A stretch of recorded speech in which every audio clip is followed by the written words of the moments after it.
Kolsvört mynd af rekstri Sparisjóðs Keflavíkur dregin upp í skýrslu sem fjármálaeftirlitið vann starfsemi sjóðsins mitt ár 2008 og fréttastofa Ríkisútvarpsins hefur fjallað undanfarið. Við ræðum gagnrýni á starfsemi sjóðsins við Kristján Gunnarsson, fyrrum stjórnarformann og stjórnarmann til margra ára hér rétt á eftir, en hann skrifaði undir afar umdeildan starfslokasamning við Sparisjóðsstjórann.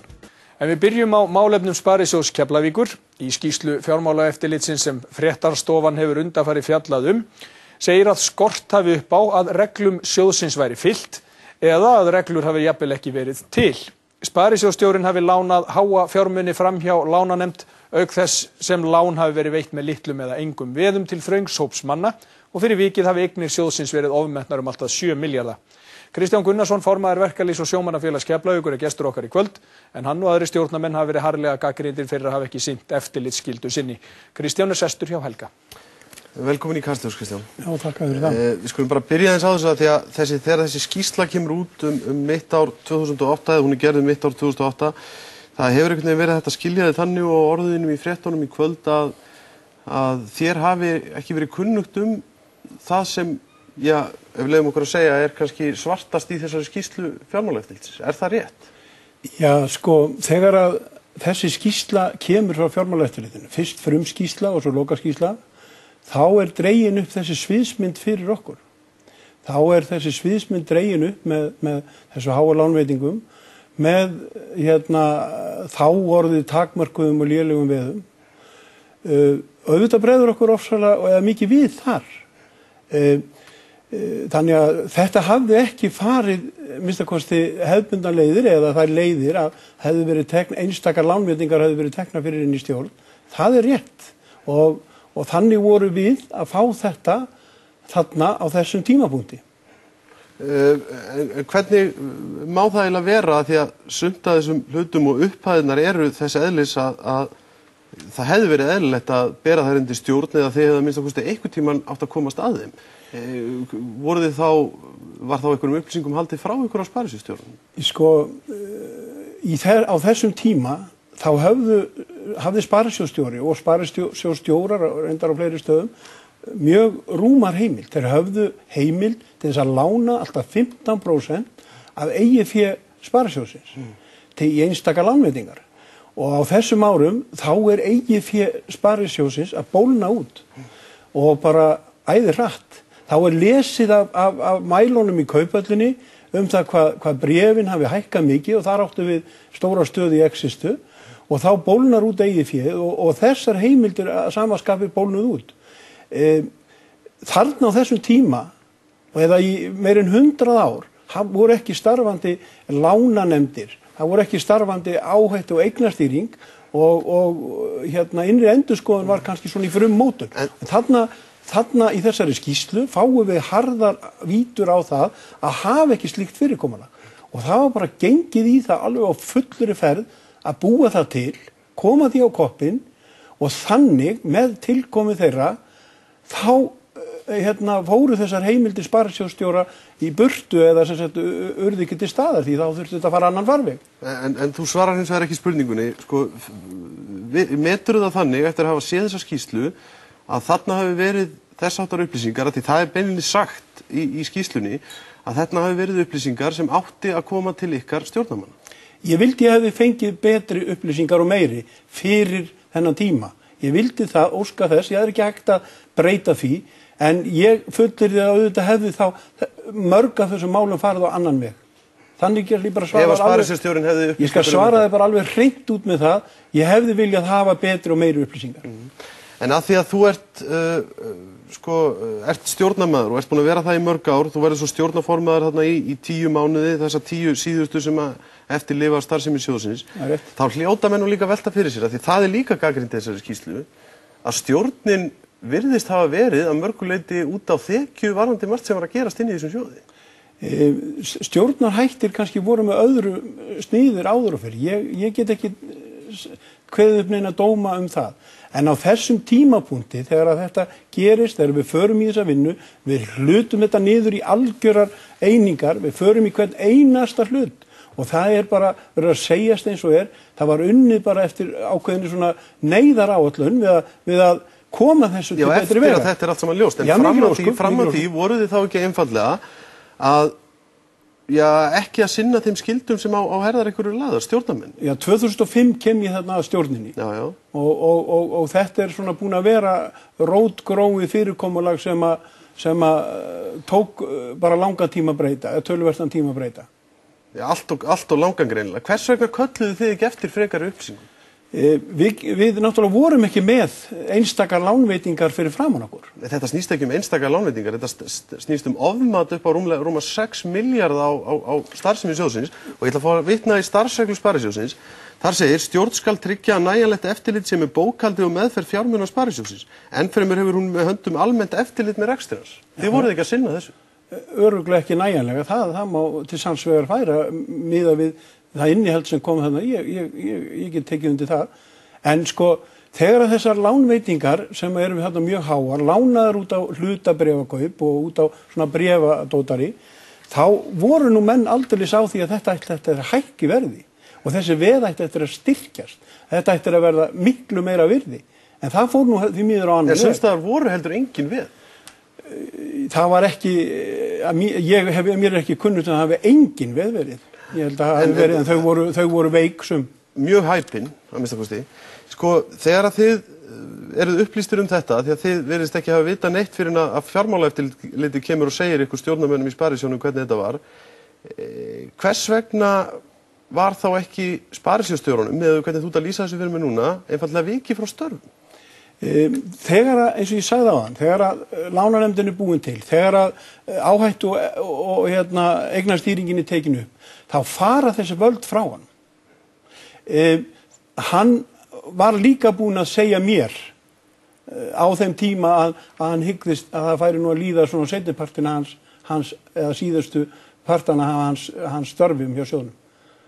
Kom aldrei til greina að segja honum upp? Það var ekki rætt á stjórnarfundi þannig, nei. Þessi tími þegar þetta gerist þarna, þá förum við mjög hratt, við förum beint inn í hrunið. Þetta er óskaplegur tími fyrir bara íslenska þjóð. Hrunið dýnur yfir okkur nokkrum mánuðum á eftir. En þetta er bara ekki alveg rétt með lýsinguna sem kemur fram í fjármálaeftirlitinu. Þá er þetta þannig að þetta er eiginlega svona sígandi ólukka. Og sem að þú ert að segja núna að þið hefðu hugsanlega átt að vera meðvitaðir um. Það maður sem hélt ræðuna maybe I should have, ég ætla ekki að halda hana. En það er gott að horfa núna árið 2011 tilbaka til 2008 og fyrir þann tíma og ræða um það hvað ég hefði átt að gera. En varst ekki mitt kjörin inn í þessa stjórn, Kristján, til þess að fylgjast með því að þarna væri farið að lögum og reglum? Jú, ég reyndi það eftir mínu fremsta megni, það er eins og mér var fremast kostur að gera. Hvernig getur þú útskýrt það þá, hafandi sagt þetta og hafandi þetta í höndunum, hvernig getur þú þá útskýrt það fyrir þínum umbjóðendum sem í þessu tilfelli eru stofnfjáreigendur í sparisjónum og ekki síður lífeyrisþegar í þeim lífeyrissjóði sem að þú hefur líka stjórnað, að þetta hefur farið svona? Sko, þegar mér var kunnugt um þetta, þá var brugðist við. Það er aðal. En ætlar að halda því fram að það hafi tekist? Það tókst svo sem að bjarga hlutum þarna og reyna að forða tjóni. En það ekki nægilega mikið, auðvitað ekki. Það eru 36 milljarðar sem standa út af borðinu þegar sparisjóðurinn fer. Lífeyrissjóðurinn sem þú hefur veitt forstöðu og hefur setið þar í umboði til dæmis, fólksins sem líka í umboði fyrir sem verkalýðsforingi, það tapaði peningum, veitu. Hvernig getur þú haldið því fram að þið hafi náð einhverjum teljandi árangri og að þetta hafi hreinlega ekki verið allt og seint? Sko, sparisjóðurinn náttúrulega fór á hliðina, hann fór í þrot. Það er náttúrulega bara endirinn í þessu öllu saman. Berð þú ekki þín ábyrgð á því? Jú, vissulega ger ég það. Hvernig þarf að axla hana, Kristján? Ég ætla að axla hana, ég hef axlað hana með því að reyna að gagnast mínum umbjóðendum eins og framast er unn. Finnst þér þú hafa tekist það? Ég vildi ég hefði getað gert betur, ég neita því ekki. Þér tókst ekki að gera það sem þú áttir að gera, væntanlega? Ég segi það, ég var þarna einn af almennu stjórnarmönnum, ég veitti þessu sjóði ekki forstöðu fyrir síðustu 10 mánuðina eftir að búið að sækja aðstoð ríkissjóðs, eftir að búið að fara í fjármálaeftirlitið og biðja 5,1 milljarð til þess að rétta við sjóðum við þá. En þú ætlar ekki að víkjast undan þeirri ábyrgð samt að hafa átt að sinna betur eftirlitsskylduðinni meðan þú varst þessi óbreytti stjórnarmaður, eins og segir. Ég gerði það sem mér var framast und. Ég gerði það sem mér var framast und, Helgi, til þess að koma umbjóðendum mínum sem mest til gagns. Starfslokasamningurinn sem er gerður við Geirmund, þú hefur sagt að það hafi fyrir einhverja handvömm hafið þú skrifað undir samning sem fól í sér að syni hans var að einhverju leyti komið fyrir vind með sína skuldir og enn fyrir mér að það ætti að greiða fyrir einhvers konar kostnað við afmælisveislu hjá Geirmundi eða eitthvað ferðalag eða því líkt. Sjálfur segir Geirmundur að hann hafi alls ekki, að kannist ekki við að hafa verið að þvinga menn til samninga við sig og á þá við að hann kannist ekkit við það að hann hafi verið að blekkja þinnit. Starfslokasamningur Geirmundur var ræddur inn í stjórn. Hann var ræddur þar efnislega. Það var efnislega bókað hann töluvert nákvæmt inn í fundargerð Sparisjóðsins. Geirmundur las þennan efnispart upp á aðalfundi sjálfur eftir hann hafi fengið fyrirspurn þar nokkru áður. Þessi atriði, það hefur komið fram meðal hans í viðtölum við Geirmund að hans væntingar stóðu til að fá inn einhvers konar lúkningu fyrir hönd sonar síns. Það var ekki samþykkt. Þau mál voru tekin og ég og varaformaður sjóðsins settum þau í hendurnar á starfsmanni til þess að ganga frá þeim. Þar var ekki afskriftir að ræða. Kristján, ég meina samningi hérna, hann er svona langur. Já. Já. Þú skvittaðir undir hann án þess að þér virðist að lesa hann og það þurfti annar maður að benda þér á að þú hefur verið að skuldbinda Sparisjóðum til þess að fara að skuldbreyta lánum fyrir son Sparisjóðs. Þegar þessi samningur var undirritaður, þá og þegar mér var bent á hann, það var þegar hann var að fara til vinnslu. Það var þegar hann var að vera að fara... Þú varst búin að skrifa undir hann. Ég gerði það, en þetta var leiðrétt, þetta plagg tók aldrei gildi. Það þurfti að leiðrétta það fyrir því, var það ekki? Ég er náttúrulega ekki með gögn, svona gögn hjá mér dagsdaglega. Þú varst með þetta fyrir fram að þú skrifaði undir? Já, ég gerði það og ég hef búin að biðjast velvirðingar á því. Það voru mistök, ég í fljótfærni bara verður að segja það, að ég gerði það. Þú last hann ekki sem sagt? Ég las hann ekki nægilega vel. Hvernig eiga menn að hafa trú á því, Kristján, að þú hafir lesið gögn sem voru kannski talsvert mikið lengri en þessi eina blaðsíða þegar þú varst stjórnarmaður í Sparisjóðnum, þegar þú varst stjórnarmaður í Lífeyrissjóðnum og hefur verið að vinna fyrir verkalýðsfélagið og starfsgreinasambandið, eiga menn að trúa því að þú sért eitthvað vandvirkari þar að lesa yfir pappíra heldur en þú ert að gera þarna? Til dæmis þegar við skrifum undir pappíra í kjarasamningum, þá kannski eru bunkarnir á annað 100 síður. Það er þannig. Já. Það er ekki sest niður og lesið við undirskrift. Heldur höfum við starfsfólk, við höfum starfsmenn sem við treystum, sem útbúa fyrir okkur skjöl og í þessu tilfelli bara var þetta því miður svona. Það var leiðrétt, það kom aldrei til framkvæmda, þetta stjórnarfundargerð, hún segir nákvæmlega til innihaldið og ekkert annað. Og það var engin skaði af þessu, nema það kannski að ég sitt hér og ræði við þig. En þú skrifaðir hins vegar undir samningin og strangt til tekið hefur þar með geta verið að skuldbinda Sparisjóðin. Þú ert stjórnarformaður á þessum tíma.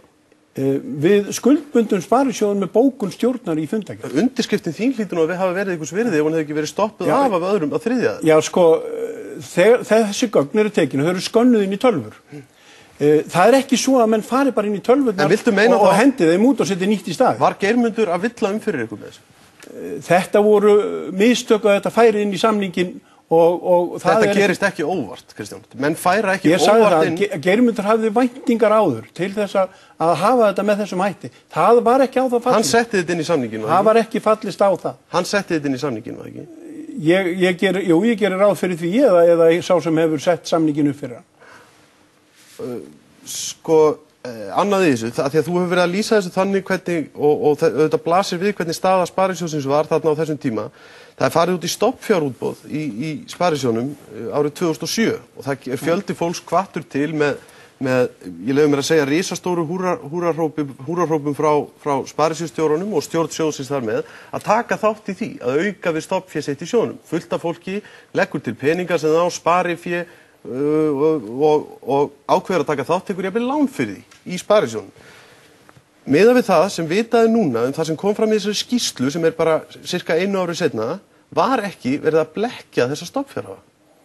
Já, sko, dómstólar hafa nú verið að takast á þetta í öðrum útboðum hjá öðrum sjóðum. Þessar skýrslur, þessi útboð voru unnin eftir bestu vitund og þeim gögnum sem lágu fyrir af okkar sérfræðingum, okkar fólki. Það vakti ekki fyrir neinum að fara þarna stað og segja, heyrðu, við ætlum núna að fara út og blekkja stofnfjárhafa. En í ljósi þess að það var ofmetið fé sparisjóðsins 6 milljarða eignin þarna árið seinna, líka út af því sem hafði gerst þarna, var þá ekki verið að blekkja þetta fólk? Sko, þú getur skoðað reikningana og séð tölurnar sem lágu tilbaka. Nei, ég er ekki að tala hvað var sett á blað, heldur hvernig staðan var raunverulega. Var þá ekki verið að blekkja þetta fólk? Nei, það var verið að taka staðreyndir upp úr skjölum bankans og setja í þetta útboð og leggja það til grundvallar. Voru þetta staðreyndir? Já, ég get ekki annað en treyst því að staðreyndirnar sem hafa komið upp úr meðal annars endurskoðun reikningum sjóðsins. Þetta voru bara blákaldar upplýsingar úr þeim og það var hægt að sannreyna það á þeim tíma. En hvers vegna þá niðurstaðan orðin allt öðru sér þetta stuttu seinna? Nú vegna þess að það var hrun í þessu landi og það kemur ekki fyrir seinna. Það lag allt saman hér í þessu landi. Þetta er sko, dómstólar geta náttúrulega tekist á þetta og fólk getur tekist á það og kært það og fengið fram niðurstöður í því. Það verður þá að vera svo. Spurning í lokin, Kristján. Þú ert stjórnarformaður, varst í sparisjónum á tímabili, stjórnarmaður þar á undan. Þú varst stjórnarformaður í lífeyrissjónum. Já. Þú ert formaður í verkalýðsfélagi og þú ert formaður í Starfsgreinasambandinu. Já. Þú varst með næstu því 1,4 milljónir á mánuði eitthvað árið fyrir þetta allt saman. Sko, varst ekki að færast allt of mikið í fang? Þetta var gríðarlega stórt ár hjá mér. Ég hef ekki lagt náttúrulega skattaskýrsluna mína á borðið til að menn geti sundulega hvaðan tekjurnar mína komu. En þær ekki svona háar. En bendir þetta ekki til þess að þú hefur ekki verið að ná að sinna þessu? Auðvitað var mikið að gera á þessu tíma. Ég er ekkert að kvenka mér undan því. En þegar ég stóð frammi fyrir því að það var verið að kjósa stjórn á síðasta ári, á síðasta aðalfundinum, þá hefði verið ósköp þægilegt að hlaupa frá og segja bara, takk, ég vil ekki meir. Það var staða sem var ekkert í boði að minni hálfu. Ég vildi verja þennan sjóð, ég vildi verja þetta fyrir fólkið, fyrir almenning á Suðurnesjum og víðar. Ég gat enga aðra ákvörðun tekin en að taka þennan slag, fara í þetta, vitandi það að það var búið að sækja neyðaraðstoð hjá ríkinu. En í ljósi þess að það tókst ekki og fullt af fólki tapaði miklum peningum og ríkið þarf væntanlega að fara að leggja þessum sjóði til peninga. Og þú ert líka búin að segja mér hérna núna að þú hafir ekki sinnt þessum skylduðinu nægilega vel. Þarftu þú ekki að segja af þér? Nei, ég hef farið yfir það í mjög miklum smáatriðum. Ég hef farið yfir það með alveg gjörsamlega, ég hef með hreina samvisku fyrir því. Ég hef ekki brotið lög. Hvernig getur þú satt og sett með hreina samvisku? Ég hef með hreina samvisku fyrir því. Skylduðinu nægilega vel? Já, ég get ekki hafa tekið á málum sem mér voru ekki kunnugt um. En það partur af eftirlitsskyldunni, Kristján, að gera það?